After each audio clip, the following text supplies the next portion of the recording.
For privacy reasons, names and places have been changed. This story is inspired by true events.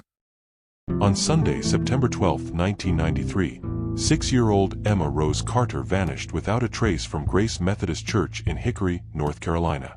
The bright child with curly blonde hair had asked permission to use the restroom during children's church but never returned to the fellowship hall where her friends were waiting. Despite one of the most extensive search operations in western North Carolina's history, involving hundreds of volunteers and multiple agencies, no trace of Emma was ever found. 2 years later, choir director Mrs. Dorothy Martinez made a chilling discovery while reorganizing the music storage area behind the church organ that would finally expose the truth about what happened to the missing girl. Sunday, September 12, 1993, began like countless other autumn mornings at Grace Methodist Church in Hickory, North Carolina. The small congregation of approximately 150 members had gathered for their traditional 10:30 a.m. worship service, with families filling the wooden pews of the century-old sanctuary that had been the spiritual heart of their community for generations. Among the congregation that morning was 6-year-old Emma Rose Carter, who sat in the third pew from the front alongside her parents, David and Margaret Carter, and her 8-year-old brother, Michael. Emma was a bright, energetic child with curly blonde hair that her mother typically arranged in 2 small pigtails secured with colorful ribbon bows. That morning, she wore her favorite Sunday dress, a light blue outfit with white flowers that her grandmother had made for her 6th birthday the previous month. Chapter 1. The Sunday That Changed Everything. The Carter family had been members of Grace Methodist Church for over a decade, having joined shortly after David's transfer to Hickory for his job as a quality control supervisor at the local furniture manufacturing plant. Margaret worked part-time as a substitute teacher in the Catawba County school system, a position that allowed her to be home with Emma and Michael after school and during summer vacation. Emma was known throughout the congregation for her infectious smile and her enthusiasm during children's activities. She particularly enjoyed the children's choir, where she sang with a surprisingly strong voice for someone her age. Pastor William Morrison, who had served Grace Methodist for 8 years, often commented that Emma's joy during worship services was a blessing that lifted the spirits of the entire congregation. The church building, constructed in 1887, was a modest but well-maintained structure that featured a main sanctuary, a fellowship hall, and several smaller rooms used for Sunday school classes and meetings. The sanctuary could accommodate approximately 200 people and featured beautiful stained glass windows that cast colorful patterns across the wooden pews during morning services. On September 12th, the service proceeded normally through the opening hymns, prayer, and scripture reading. Emma participated enthusiastically, singing the hymns in her clear young voice and following along in the children's Bible that she carried to church each week. During the pastoral prayer, she bowed her head solemnly, though her parents later recalled that she seemed somewhat restless that morning. The children's message, delivered by Pastor Morrison, focused on the importance of helping others and being kind to neighbors. Emma was among the 6 children who came forward to sit on the steps near the pulpit during this portion of the service. She listened attentively and raised her hand to answer Pastor Morrison's questions about ways children could show kindness to others. Following the children's message, the young members of the congregation were dismissed to attend children's church in the fellowship hall while the adults remained for the sermon and remainder of the service. This arrangement had been a tradition at Grace Methodist for many years, providing age-appropriate activities for children while allowing parents to focus on the adult portions of the worship service. Children's church was supervised by Mrs. Dorothy Henderson, a retired elementary school teacher who had been volunteering with the church's children's programs for over 15 years. Mrs. Henderson was assisted that morning by 2 teenagers, Sarah Williams, 16, and Jennifer Martinez, 17, both of whom were active members of the church's youth group. The children's church session began at approximately 11 a.m. in the fellowship hall, which was located in the church basement and accessible through stairs near the main entrance. The room was equipped with child-sized tables and chairs, a small piano, and various supplies for arts and crafts activities. Mrs. Henderson had planned a lesson about friendship that included Bible stories, songs, and a craft project. Emma participated actively in the early portions of children's church, joining in the songs and volunteering to help distribute craft supplies to the younger children. However, around 11:30 a.m., she raised her hand and asked Mrs. Henderson if she could use the restroom. This request was not unusual, as children frequently needed bathroom breaks during the hour-long session. The church's restroom facilities were located on the main floor, requiring Emma to climb the stairs from the fellowship hall and walk through a short corridor that connected to the sanctuary lobby. Mrs. Henderson gave Emma permission to go, reminding her to return quickly so she wouldn't miss the craft activity they were about to begin. Sarah Williams later told investigators that she had offered to accompany Emma to the restroom, but Emma had insisted that she was old enough to go by herself. This independence was typical of Emma's personality. She had recently started first grade and took pride in being able to do things on her own. The route from the fellowship hall to the restroom would have taken Emma up one flight of stairs, through the main lobby area, and down a short hallway to the ladies' restroom. The entire journey should have taken no more than 5 minutes, and Emma was familiar with the church layout from years of attending services and activities. When Emma had not returned after 15 minutes, Mrs. Henderson began to feel concerned. She asked Sarah Williams to check the restroom and look for Emma in the main lobby area. Sarah's search revealed that the restroom was empty and that Emma was nowhere to be found in the immediate area. Mrs. Henderson then expanded the search to include other areas of the church building. She checked the sanctuary, where the adult service was still in progress, thinking that Emma might have decided to rejoin her parents. However, David and Margaret Carter confirmed that Emma had not returned to their pew. The search expanded to include all areas of the church building accessible to a 6-year-old child. Volunteers checked the Sunday school classrooms, the church office, the kitchen area, and even the supply closets. The exterior doors were examined to determine if Emma might have left the building, but all doors showed no signs of recent use and were secured with locks that would have been difficult for a small child to operate. By 12 p.m., when the main worship service concluded, the entire congregation had been alerted to Emma's disappearance. Pastor Morrison made an announcement requesting that everyone assist in searching for the missing child. The search was organized systematically, with teams assigned to different areas of the church property and the immediate neighborhood. The church grounds included a small cemetery behind the sanctuary, a playground area with swings and slides, and a parking lot that could accommodate approximately 40 vehicles. The entire property was surrounded by residential neighborhoods with single-family homes and tree-lined streets typical of small-town North Carolina. David Carter contacted the Hickory Police Department at 12:15 p.m. to report Emma missing. The initial response was swift, with the first patrol officers arriving at Grace Methodist Church at 12:23 p.m. Officer Patricia Rodriguez took the initial report and immediately requested additional units to assist with an expanded search of the area. Detective James Morrison, no relation to Pastor Morrison, arrived at the church at 12:45 p.m. to coordinate the investigation. Detective Morrison was a 10-year veteran of the Hickory Police Department with extensive experience in missing persons cases involving children. His initial assessment identified several concerning factors that suggested Emma's disappearance might not be accidental. The church building had only 3 exterior exits: the main entrance, a rear door near the altar area, and a side door that led to the parking lot. All 3 doors were typically kept locked during services, with only the main entrance accessible to congregants. However, the investigation revealed that the side door's lock had been malfunctioning and might have been accessible to someone familiar with its operation. The timing of Emma's disappearance during the church service was particularly concerning because it occurred when most adults were occupied with worship activities and might not have noticed unusual activity. The period between 11:30 a.m. and 12 p.m. represented a window of opportunity when someone could have approached Emma without immediately attracting attention.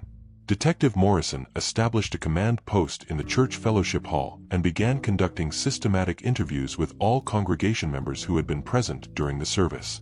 The interviews focused on identifying anyone who might have seen Emma after she left Children's Church, as well as any unfamiliar individuals who might have been observed in or around the church building. The congregation was cooperative and eager to assist with the investigation, though most members had been focused on the worship service and had not noticed activities in other areas of the building.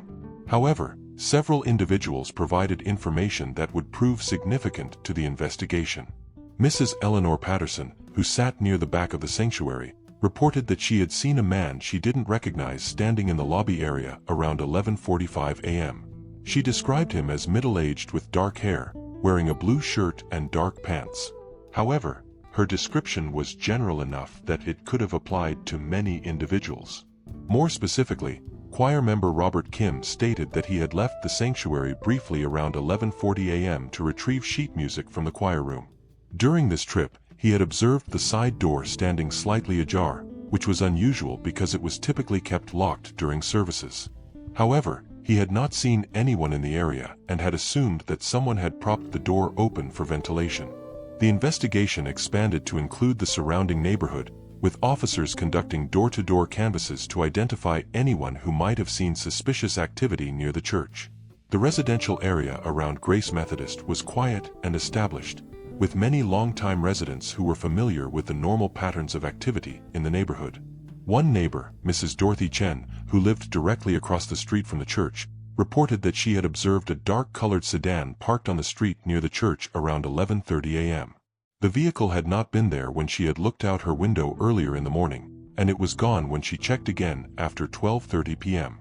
However, she could not provide specific details about the car's make, model, or license plate. As the afternoon wore on without any trace of Emma being found, the investigation began to focus on the possibility that she had been abducted from the church building. The Hickory Police Department requested assistance from the North Carolina State Bureau of Investigation and the FBI's Child Abduction Rapid Deployment Team. The church congregation remained at the building throughout the afternoon, organizing into search teams and providing support to the Carter family. The fellowship hall was converted into a coordination center where volunteers could check in and receive assignments for searching different areas of the city and surrounding countryside. Margaret Carter was overcome with grief and anxiety, requiring medical attention from a paramedic who had been called to the scene. David Carter coordinated with law enforcement while trying to comfort his 8-year-old son Michael, who was confused and frightened by his sister's disappearance. As evening approached on September 12th, the active search was suspended due to darkness, though law enforcement maintained a presence at the church and continued investigative activities.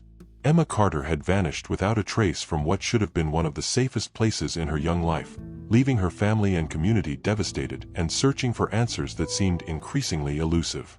The investigation was just beginning, but already the case was presenting law enforcement with more questions than answers. How could a 6-year-old child disappear from a church building in broad daylight while surrounded by people who knew and cared about her? The answers would take 2 years to emerge, hidden behind a church organ where no one thought to look. Chapter 2. The Search Intensifies. Monday, September 13, 1993, began with an unprecedented search effort involving over 200 volunteers, law enforcement officers, and emergency personnel. The Hickory Police Department had established a command center at Grace Methodist Church, coordinating with the North Carolina State Bureau of Investigation and the FBI's Specialized Child Abduction Team. Detective Morrison had worked through the night, analyzing the initial evidence and coordinating with other agencies to develop a comprehensive search strategy. The investigation had been classified as a suspected abduction case based on the circumstances of Emma's disappearance and the lack of any trace of her within the church building or immediate vicinity. The search effort was organized into concentric circles radiating outward from Grace Methodist Church. The first circle, with a radius of half a mile, included the immediate neighborhood and was searched house by house with the consent of residents. The second circle extended to 2 miles and covered commercial areas, parks, and wooded areas where a child might be hidden or might have wandered. 9 units from the Charlotte-Mecklenburg Police Department arrived at 7 a.m. to assist with the search.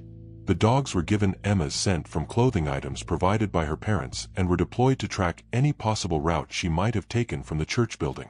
The initial tracking revealed that Emma's scent trail led from the fellowship hall to the main floor restroom, but then disappeared completely in the church lobby area. The absence of a continued scent trail outside the building suggested that Emma had either been carried or transported in a vehicle from the lobby area. This finding supported the theory that she had been abducted rather than having wandered away on her own. The investigation shifted focus to identifying potential suspects who might have had access to the church building during the service. The expanded investigation revealed that Grace Methodist Church had been experiencing some security concerns in the months prior to Emma's disappearance. Pastor Morrison reported that there had been several incidents of unauthorized entry into the building, including evidence that someone had been in the sanctuary during weekday hours when the church was supposed to be locked.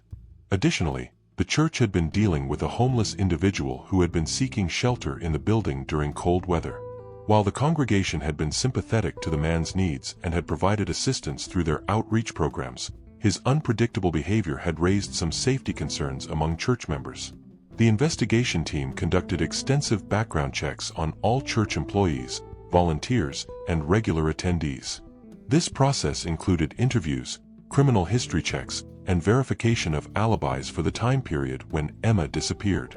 The church's small staff consisted of Pastor Morrison, Secretary Mrs. Linda Walsh, and part-time maintenance worker Mr. Frank Rodriguez, all of whom had been with the church for several years and had clean backgrounds. However, the investigation revealed that several individuals had keys to the church building, including current and former board members, ministry leaders, and maintenance personnel. The key distribution had not been carefully tracked over the years, meaning that unauthorized individuals might have had access to the building without the church leadership's knowledge. One area of particular concern was the church's policy of allowing community groups to use the fellowship hall for meetings and events. Several organizations, including a Boy Scout troop, a neighborhood association, and a senior citizens group, held regular meetings in the church basement. This usage meant that numerous individuals from outside the congregation had been in the building and might have become familiar with its layout and security procedures. The investigation expanded to include background checks on all individuals who had used the church facilities in the months prior to Emma's disappearance. This process was complicated by incomplete records and the informal nature of many facility usage arrangements. However, investigators identified several individuals who warranted further scrutiny. One person of interest was 34-year-old Thomas Walker, who had served as a volunteer maintenance worker for various community organizations, including some groups that met at Grace Methodist. Walker had a criminal history that included arrests for burglary and public intoxication, though he had no convictions for crimes involving children. His work had given him access to multiple buildings and familiarity with security systems. The investigation into Walker revealed that he had been in the Hickory area during the time of Emma's disappearance, though he claimed to have been working at a different location on September 12. His alibi was partially verified through employment records, but there were gaps in his timeline that could not be accounted for through witness statements or documentation. Walker consented to a polygraph examination on September 16, administered by FBI specialists. The results showed indications of deception on questions related to his knowledge of Emma's disappearance and his activities on September 12. However, polygraph results could not be used as evidence in court, and investigators needed additional evidence to support any charges. Meanwhile, the search for Emma had expanded throughout Catawba County and into adjacent areas. Volunteers had distributed thousands of flyers with Emma's photograph and description, and the case had received extensive coverage in local and regional media. The North Carolina Center for Missing Persons had been activated, and Emma's information had been entered into national databases. The Carter family held their first press conference on September 15, making an emotional appeal for Emma's safe return. David Carter, accompanied by his wife and son, offered a $5,000 reward for information leading to Emma's whereabouts. The press conference was covered by television stations throughout North Carolina and generated hundreds of tips from the public. However, most of the tips proved to be false leads or cases of mistaken identity. The investigation team had to carefully evaluate each report, often requiring follow-up investigations in distant locations. The volume of tips was overwhelming and required additional personnel to manage the influx of information effectively. One promising lead came from a gas station attendant in Morganton, approximately 30 miles from Hickory, who reported seeing a man with a young girl who resembled Emma on the afternoon of September 12. The attendant, Maria Rodriguez, stated that the girl had seemed unusually quiet and had not responded when the man spoke to her. However, the gas station's security cameras were not functioning that day, and investigators could not verify the sighting.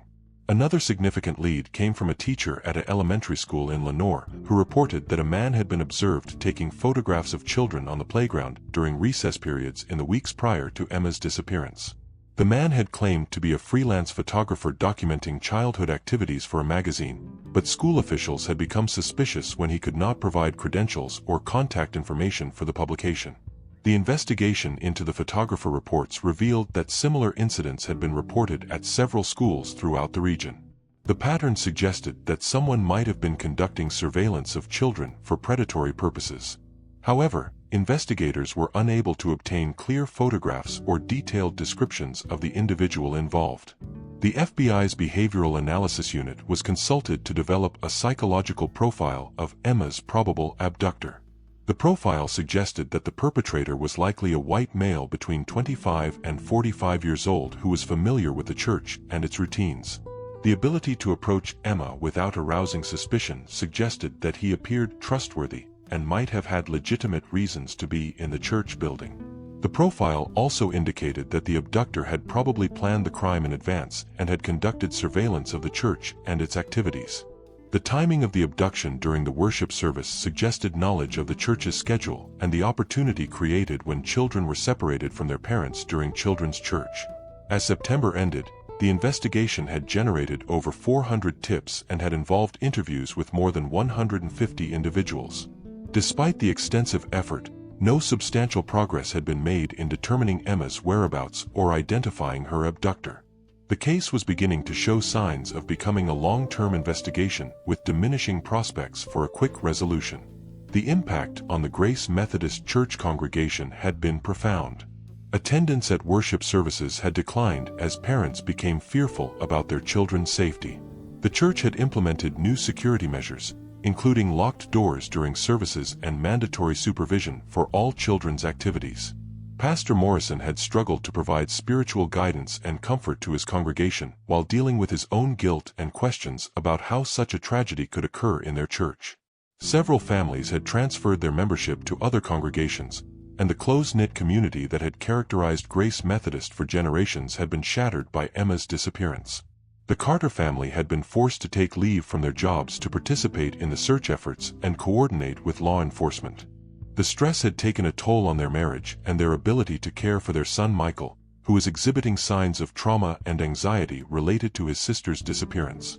As October 1993 began, the active investigation was being scaled back due to the lack of new leads and the demands of other cases. However, the Hickory Police Department maintained the case as a top priority and continued to follow up on any new information that emerged. The investigation was about to enter a long dormant period, with periodic reviews and occasional new leads but no major breakthroughs. The answers that the Carter family desperately sought were hidden just a few feet away from where they worshipped each Sunday, waiting patiently behind a church organ for someone to discover them. Chapter 3. Following every lead. As autumn progressed into winter 1993, the investigation into Emma Carter's disappearance had expanded into one of the most comprehensive missing child cases in western North Carolina's history. Detective Morrison had been assigned to work the case full-time, coordinating with federal agents and managing a task force that included investigators from multiple jurisdictions. The investigation had generated a complex web of potential leads and suspects, each requiring thorough examination despite the resource constraints facing law enforcement agencies. The FBI's involvement had brought sophisticated analytical capabilities and access to national databases, but the core investigative work still relied on traditional police methods and community cooperation. The background investigation into Thomas Walker had revealed additional concerning information about his activities and associations. Walker had been living in a series of temporary residences and had been known to frequent areas where children congregated, including schools, parks, and community centers. However, investigators had been unable to establish a direct connection between Walker and Grace Methodist Church or Emma Carter. Walker had submitted to multiple interviews and had provided detailed statements about his whereabouts on September 12. While his alibi contained some inconsistencies, investigators had not discovered evidence that definitively placed him at the church during the time of Emma's disappearance. The polygraph results remained the strongest indication of his potential involvement, but they were insufficient to support criminal charges. The investigation had also focused on the church's security vulnerabilities and the possibility that Emma's abductor was someone familiar with the building and its routines. The list of individuals with keys to the church had grown to over 20 people when former board members and ministry leaders were included. Each person had been interviewed and subjected to background checks. One former church member who drew investigative attention was 41-year-old Robert Martinez, who had been involved in the children's ministry before moving to another city in 1992. Martinez had maintained contact with some Grace Methodist members and had occasionally visited the church when he was in the Hickory area for business purposes. The investigation into Martinez revealed that he had been experiencing personal and financial difficulties that had contributed to his departure from Hickory. He had been divorced and had lost custody of his own children due to alcohol-related problems. Some former church members reported that his behavior had become increasingly erratic in the months before his departure. Martinez was located and interviewed at his residence in Charlotte, where he had been living since leaving Hickory. He claimed to have been working on September 12 and provided employment records to support his alibi. However, his supervisor confirmed that Martinez had taken several hours off during the middle of the day, creating a window of time that was unaccounted for. The investigation revealed that Martinez owned a dark-colored sedan similar to the vehicle that had been observed near the church on the morning of Emma's disappearance. However, Mrs. Chen, the neighbor who had reported the suspicious vehicle, could not provide sufficient detail to make a positive identification. Martinez consented to a search of his residence and vehicle, which was conducted on November 8, 1993.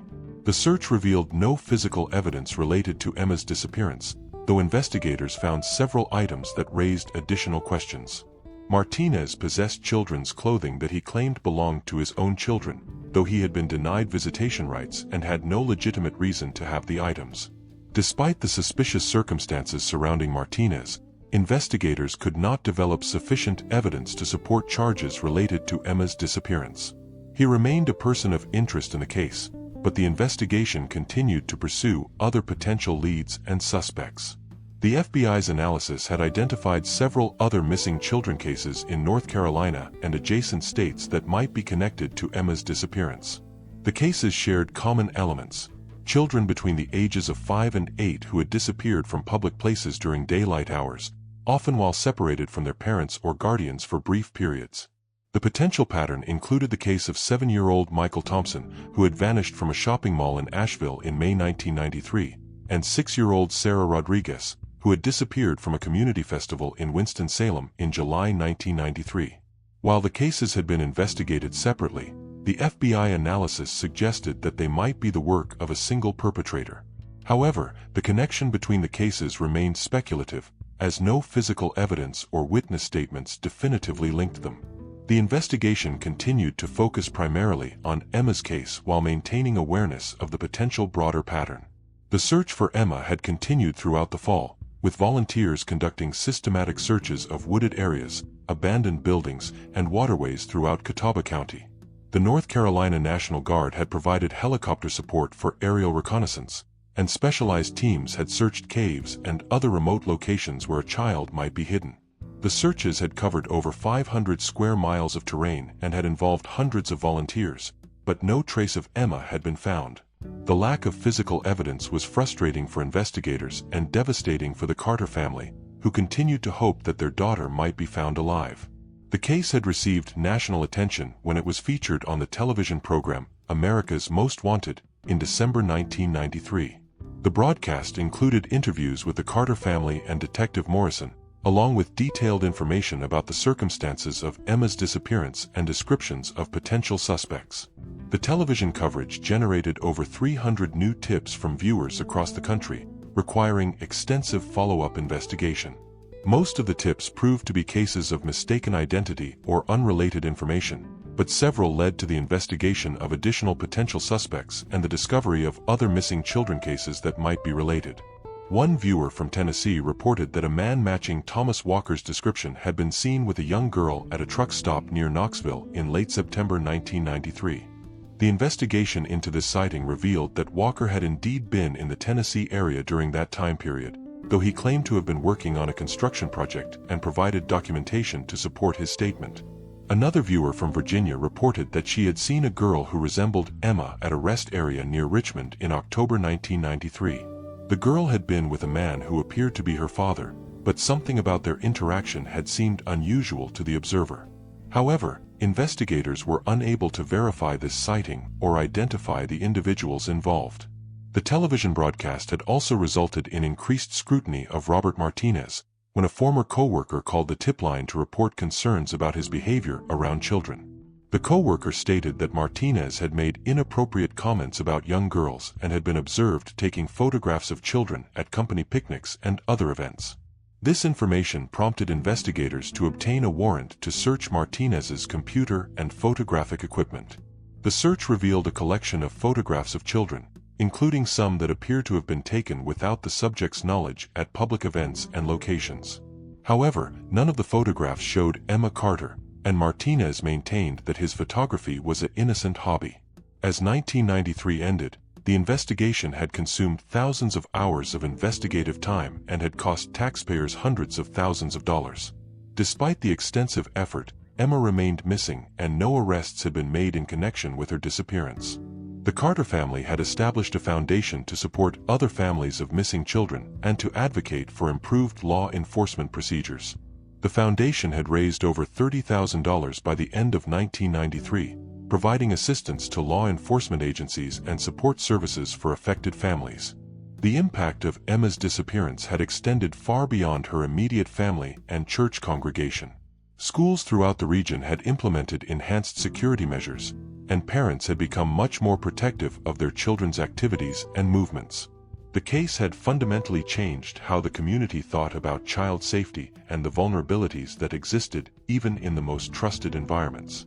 Pastor Morrison had struggled to maintain the spiritual life of Grace Methodist Church while dealing with the ongoing investigation and the fears of his congregation. The church had hired a security consultant to assess their procedures and had implemented new policies requiring background checks for all volunteers who worked with children. As 1994 began, the investigation remained active but had been scaled back due to the lack of new leads and the demands of other cases. Detective Morrison continued to review the case file regularly and to follow up on any new information, but the prospects for a breakthrough seemed increasingly remote. The answers that everyone was seeking lay hidden just a few feet away from where the congregation gathered each Sunday to worship and pray for Emma's safe return. Behind the church organ, a small piece of paper waited patiently to be discovered, carrying with it the key to solving one of the most heartbreaking mysteries in the community's history. Chapter 4. The case grows cold. By the summer of 1994, nearly a year after Emma Carter's disappearance, the investigation had officially transitioned into cold case status. Detective Morrison had been reassigned to active cases but continued to review Emma's file monthly and pursue any new leads that emerged. The Hickory Police Department maintained the case as an open investigation, though daily activities had been suspended in favor of periodic reviews and follow-ups. The lack of progress had been devastating for the Carter family. David and Margaret had both returned to work, though their colleagues noted that they seemed permanently changed by their ordeal. Their son Michael had required extensive counseling to cope with the loss of his sister and the ongoing uncertainty about her fate. The family had relocated to a different house in Hickory, finding it too difficult to remain in their previous home where Emma's bedroom remained exactly as she had left it.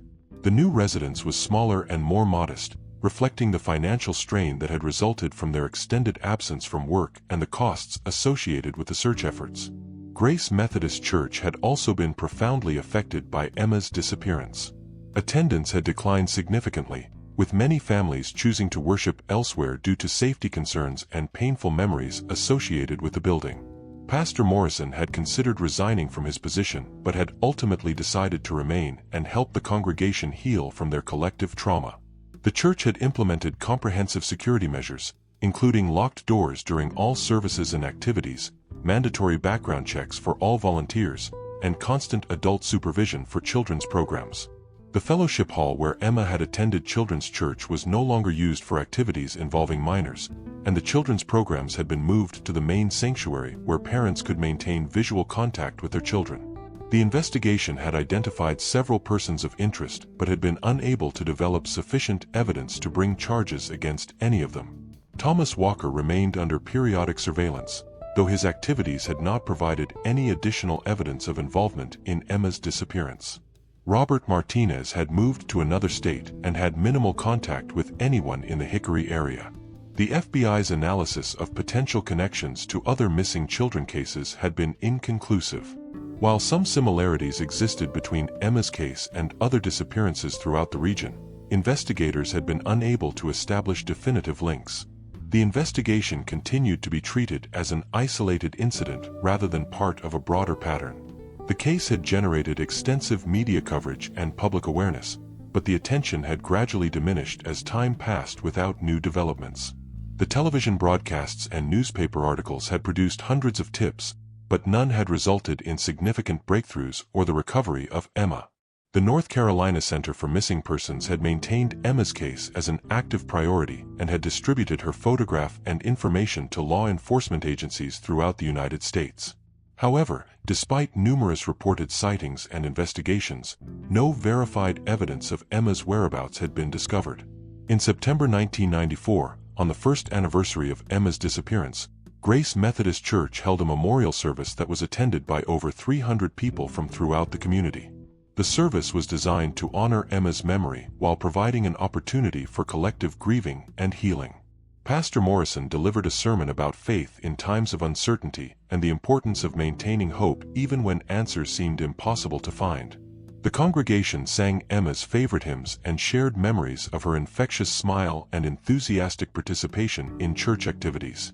The Carter family spoke briefly during the service, thanking the community for their continued support and asking that people continue to pray for Emma's safe return.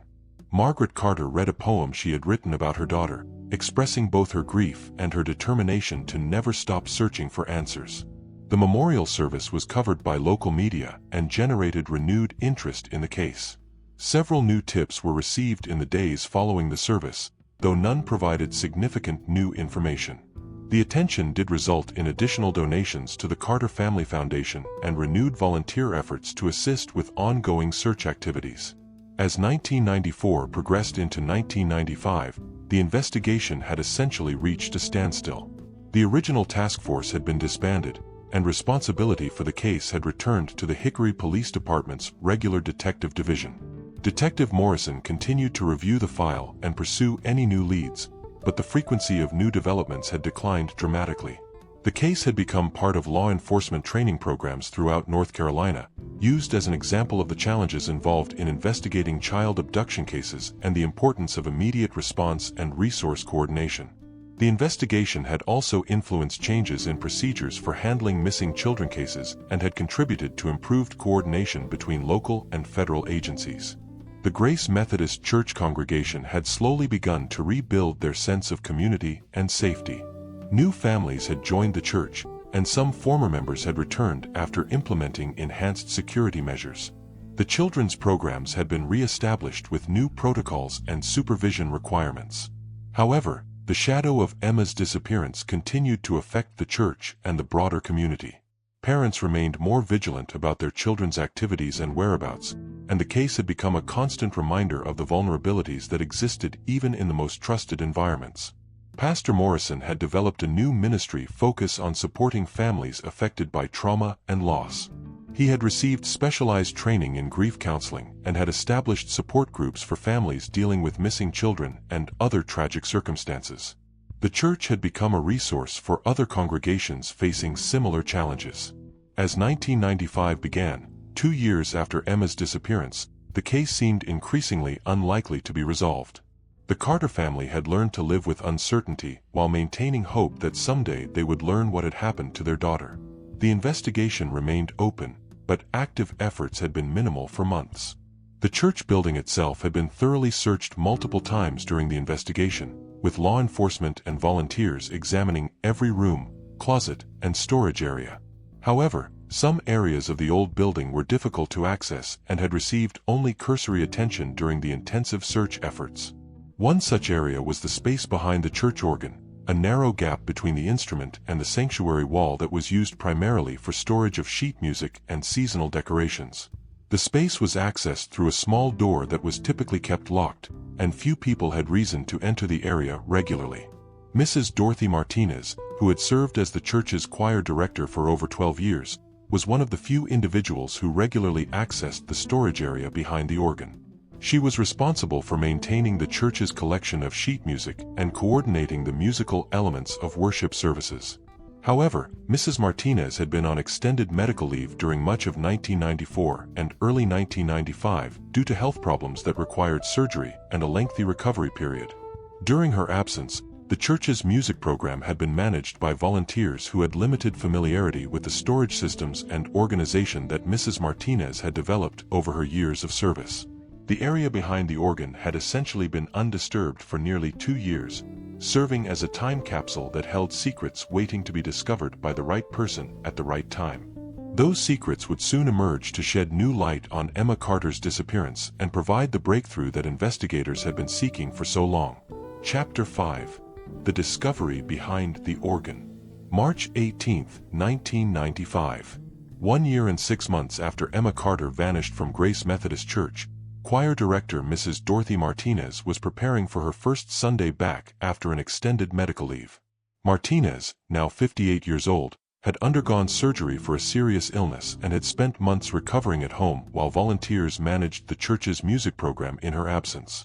Martinez had returned to limited duties the previous week and was eager to restore the choir program to its former quality. She had noticed that the music storage system behind the church organ had become disorganized during her absence, with sheet music scattered in various boxes and folders rather than properly filed according to her carefully maintained system. The storage area behind the organ was a narrow space approximately 4 feet wide and 8 feet long, accessible through a small door that opened from the choir loft. The space was cramped and poorly lit, requiring anyone entering to use a flashlight or portable lamp to see clearly. Over the years, Martinez had organized the area with shelves and filing systems to house the church's extensive collection of sheet music, hymnals, and seasonal decorations. As Martinez began the task of reorganizing the music library, she noticed that several items had been displaced during her absence. Boxes that she had carefully labeled and positioned were in different locations, and some sheet music had been scattered on the floor. She assumed that well-meaning volunteers had simply been unfamiliar with her organizational system. Working methodically through the clutter, Martinez reached the back corner of the storage area where she kept archived music from previous years. As she moved a box of Christmas cantatas that had been left on the floor, she noticed something unusual pinned to the wooden wall behind where the box had been sitting. Attached to the wall with a small thumbtack was a piece of paper that appeared to be a child's drawing. The paper was slightly yellowed and showed signs of having been in the dusty storage area for an extended period. Martinez initially assumed that someone had simply stored a piece of children's artwork in an inappropriate location.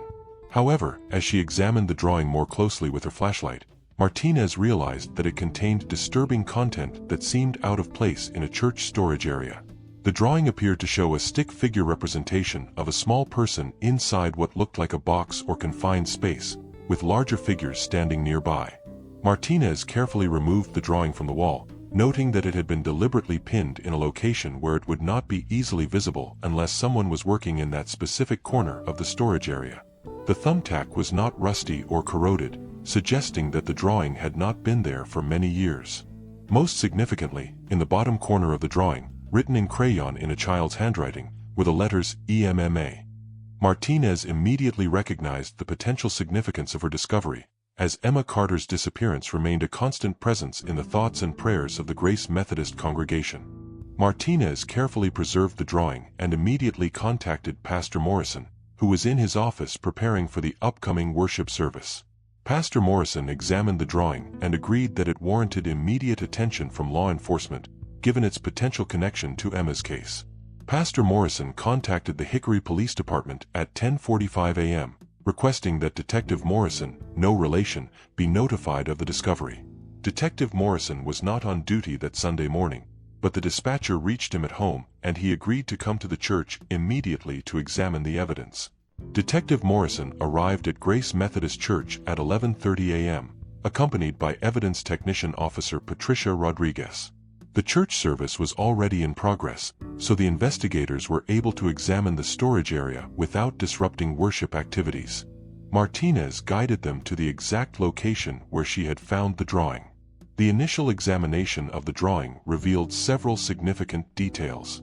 The artwork appeared to have been created by a young child, with characteristics consistent with the developmental level of a 6-year-old. The drawing showed a small figure that appeared to be crying or distressed, surrounded by what could be interpreted as walls or barriers. More importantly, the style and materials used in the drawing were consistent with the art supplies that had been available in the Grace Methodist Children's Church program. The crayons and paper matched supplies that had been used during children's activities, including those available on the morning of Emma's disappearance. Detective Morrison carefully documented the scene and collected the drawing as evidence, along with the thumbtack that had been used to attach it to the wall. He also examined the surrounding area for any additional evidence that might have been overlooked during previous searches of the church building. The discovery prompted an immediate re-examination of the storage area and other previously searched locations within the church. Additional evidence technicians were called to the scene to conduct a more thorough forensic examination of the storage space behind the organ. The expanded search revealed additional disturbing evidence. Hidden beneath a pile of old hymnals in the corner where the drawing had been found, investigators discovered several personal items that appeared to belong to a young child. These included a small hair ribbon that matched the description of accessories that Emma had been known to wear. Most significantly, investigators found a piece of fabric that appeared to match the material of the blue dress that Emma had been wearing on the day she disappeared. The fabric showed signs of having been torn rather than cut, suggesting that it might have been forcibly removed from the garment. The discovery of physical evidence in the church storage area fundamentally changed the direction of the investigation. The location of the evidence suggested that Emma had been in that specific area, either voluntarily or against her will, at some point after her disappearance from Children's Church.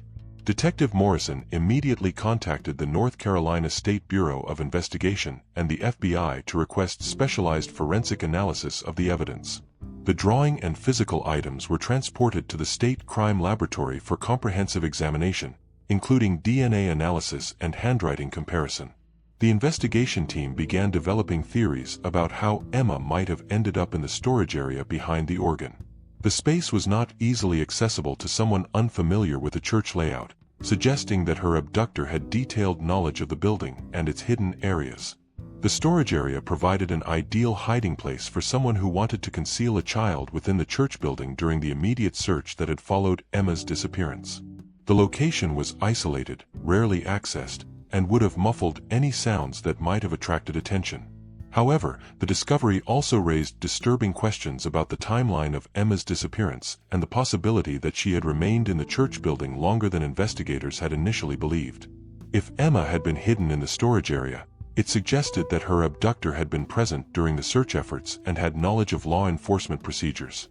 The investigation expanded to include a re-examination of all individuals who had been present at the church during the search on September 12, 1993. This included congregation members, volunteers, and law enforcement personnel who might have had access to the building during the critical hours following Emma's disappearance. The forensic analysis of the drawing provided additional crucial evidence. Handwriting experts confirmed that the name Emma had been written by a child approximately 6 years old, and the letter formation was consistent with Emma Carter's known handwriting samples from school assignments. More importantly, DNA analysis of saliva traces found on the drawing matched Emma's genetic profile, confirming that she had created the artwork. The evidence proved definitively that Emma had been in the storage area behind the organ at some point after her disappearance from Children's Church. The fabric sample was also subjected to comprehensive analysis. Fiber comparison confirmed that it matched the material of Emma's dress, and DNA analysis revealed traces of her genetic material. However, the fabric also contained foreign DNA that could potentially be traced to her abductor. The foreign DNA profile was entered into law enforcement databases for comparison with known offenders. Within 48 hours, the analysis produced a match with Robert Martinez, the former Grace Methodist Church member who had been a person of interest during the original investigation. Martinez was located at his residence in South Carolina and was arrested on March 22, 1995, charged with kidnapping and murder in connection with Emma's disappearance. The arrest was based on the DNA evidence and the pattern of circumstantial evidence that had been developed during the original investigation. During questioning, Martinez initially denied any involvement in Emma's disappearance but eventually confessed when confronted with the physical evidence. His confession revealed the disturbing details of what had happened to Emma on September 12, 1993. Martinez admitted that he had driven to Hickory on the morning of September 12 with the intention of attending the worship service at Grace Methodist Church. However, his actual purpose had been to abduct a child, and he had specifically targeted Emma because of her trusting nature and his familiarity with the church's layout and routines. Martinez had entered the church through the malfunctioning side door during the worship service and had waited in the storage area behind the organ until Emma left Children's Church to use the restroom. He had approached her in the lobby, claiming that Pastor Morrison needed to see her immediately. Emma had trusted Martinez because she recognized him as a former church member, and she had willingly followed him to the storage area behind the organ. Martinez had then assaulted and killed Emma in that confined space, leaving her body hidden while he participated in the search efforts that followed. The confession revealed that Martinez had remained at the church throughout the search on September 12, helping volunteers and even comforting the Carter family while knowing that Emma's body was hidden just feet away. He had later returned to the church during weekday hours to dispose of Emma's remains in a location that was never discovered. The case was finally solved after more than 18 months of investigation, though the resolution brought both closure and renewed grief to the Carter family and the Grace Methodist congregation. Emma's drawing, created in her final moments and hidden behind the church organ, had ultimately provided the evidence needed to bring her killer to justice. Martinez was convicted of first-degree murder and sentenced to life in prison without the possibility of parole. The trial revealed the full extent of his planning and the callous nature of his crime, as well as his ability to deceive everyone around him while participating in the search for his victim. The case became a landmark in criminal investigation, demonstrating the importance of thorough evidence collection and the potential for crucial evidence to remain hidden for extended periods. The discovery also led to improvements in search procedures and crime scene processing for missing children cases. Grace Methodist Church underwent extensive renovations to remove the storage area behind the organ and to eliminate other hiding places within the building. The congregation established a memorial garden in Emma's honor and implemented permanent security measures to prevent similar tragedies. The Carter family found some measure of peace in finally knowing what had happened to their daughter, though the knowledge of her suffering was difficult to accept. They continued their advocacy work for missing children and helped other families navigate the complex challenges of such investigations. Emma Carter's story became a reminder that evil could hide behind the most trusted faces and that vigilance was required even in the safest environments.